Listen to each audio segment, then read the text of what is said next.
Hello and welcome. It's so good to see you, and I would love to see you again. The way to make that happen is to hit the subscribe button and ring the bell. Today, I'm talking about the Louis Vuitton Jasmin bag, and I will be comparing it with the Louis Vuitton Alma.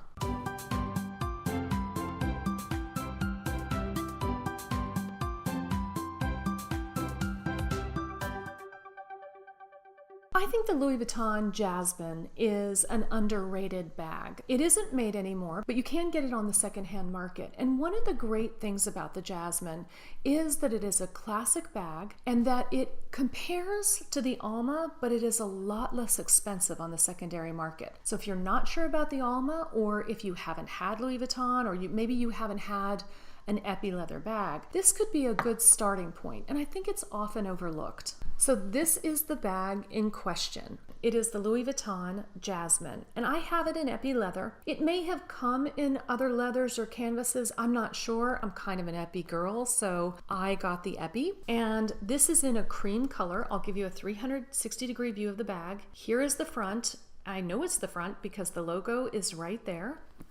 The side, the back, the other side. This bag does not have feet, and this is the top. It has the double zipper. Here's my Jasmin compared side by side with the Louis Vuitton Alma PM.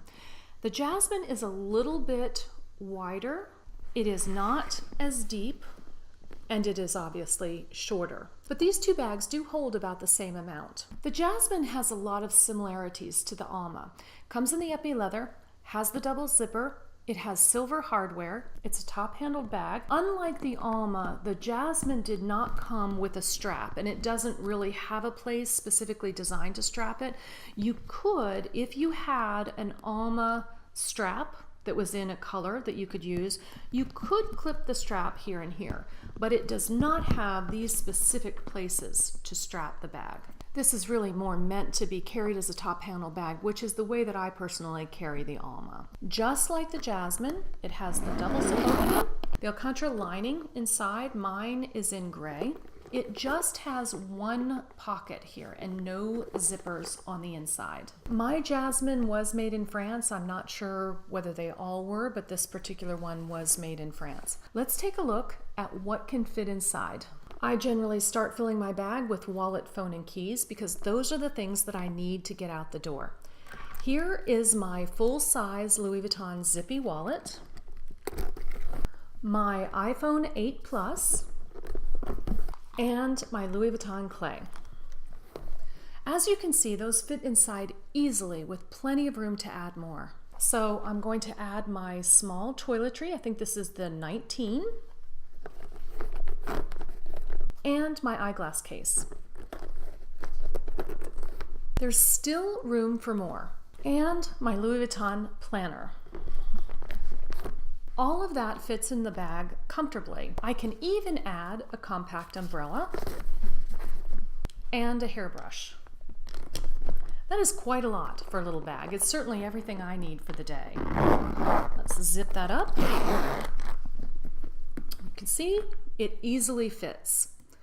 Let's compare that with how the same items look in the Louis Vuitton Alma PM. Unlike the Jasmin, I can actually stand this wallet up if I would like to in the Alma. There's the wallet, the planner, the toiletry pouch, the glasses, the umbrella, the phone, the keys, and the hairbrush. They all easily fit in here as well.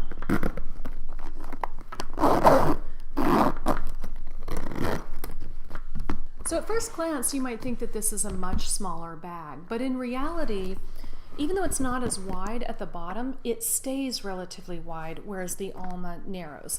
So they do each hold about the same amount. I find this to be a very elegant bag, an understated bag, and almost nobody necessarily knows that you're carrying a Louis Vuitton bag. Similarly to the Alma. The Alma is a very classic, long-time Louis Vuitton bag, so there are more people who know what that is, but it's not covered in logos, so if you want to be a little understated, you can, and you can do that with this bag as well. But at the same time, it is quintessentially Louis Vuitton. It has the epi leather, the beautiful zipper, the beautiful hardware, and so people who know.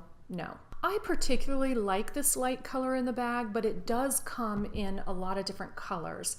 I like this just because I didn't have a lighter bag, and as we all know, light bags can be susceptible to transfer, to color transfer. I haven't experienced that with this bag.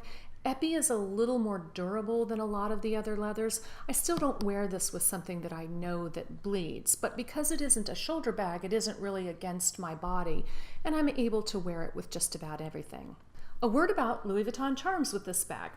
This bag also can be dressed up, just like the Alma, with a charm. It is important to know, though, that while here the charm hangs beautifully, when you let the handles drop, it does hit the table. That does not bother me, but it's something to know. I'll compare these two charms. This one is a little bit longer.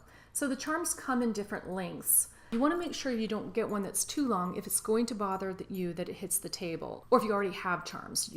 This is a very common charm, so I'll show you what it looks like on this bag. Again, looks great there, but when you put it down, it goes down pretty far. This one hits the table enough that it bothers me. I don't wear this charm with it, but I will wear this length charm. The other thing about this bag is that the phone charms you can also find on Louis Vuitton. They end up being less expensive, and this bag looks good with a phone charm on it. Now for the pros and cons of the Jasmin. The pros of this bag are very similar to the pros of the Alma. It is an elegant bag, it is understated, and I think it's timeless. I think you can wear this bag for years to come and you will not look dated. In the epi leather, it's very durable, and it has the lovely Louis Vuitton hardware. It also holds a lot. All of these are pros. The cons of this bag are few, and they are similar to the Alma. One is that it does take two hands to open it. You either unzip it with both hands, or you can zip with one, but you still need to brace the bag with your other hand to be able to zip it or unzip it. The only other con, and it's not really a con for me, is that it is not versatile and that it can't also be a shoulder bag. And you might be saying, well, the Alma bag can be a shoulder bag. Not for me. I do have a review on the Alma bag.